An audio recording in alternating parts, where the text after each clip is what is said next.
ఈరోజు మనందరం కూడా గుర్తుపెట్టుకోవాలి, మన పెద్దలు పండుగలకి ఒక శాస్త్రీయత ఉంది. ఈరోజు దీపావళి జరుపుకుంటున్నాం. ఈ దీపావళి ఒక్కసారి చూస్తే దీంట్లో ఒక మెసేజ్ ఉంది.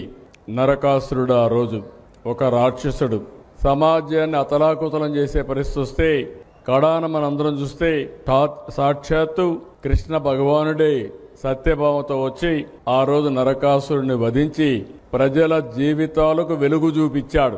అందుకే ఈరోజు మనం అందరం దీపావళి పండుగ చేసుకుంటున్నాం.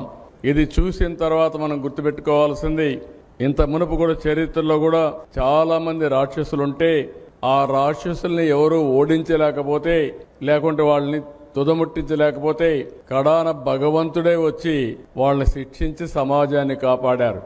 అలాంటి రాక్షసుడే మనం చూస్తే 1924లో ఈ రాష్ట్రాన్ని పట్టి పీడిస్తా ఉంటే ప్రజలే ముందుకొచ్చి మేము నిమిత్త మాత్రులం, నేను కానీ మా మిత్రులు పవన్ కళ్యాణ్ గారు కానీ బీజేపీ కానీ 3 పార్టీలు కూటమి పెట్టుకొని మేము మీ ముందుకు వస్తే ప్రజలు మీరు స్పందించారు. 94% స్ట్రైక్ రేట్ అంటే నా రాజకీయ జీవితంలో ఆంధ్రప్రదేశ్లో ఎప్పుడూ చూడలేదు. అలాంటి విజయాన్ని ఇచ్చారు. ఈ పండుగ మనకందరికీ ఒక మెసేజ్.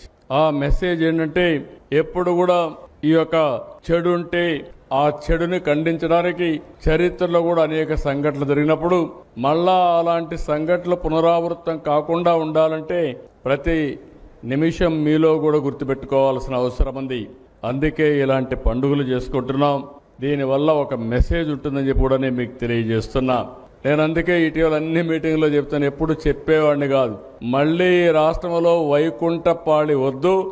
ఆ వైకుంఠపాళి ఉంటే మాత్రం మన జీవితాలు ఎప్పుడూ బాగుపడవని మరొక్కసారి పండగ పూట అందరికీ విజ్ఞప్తి చేస్తున్నా.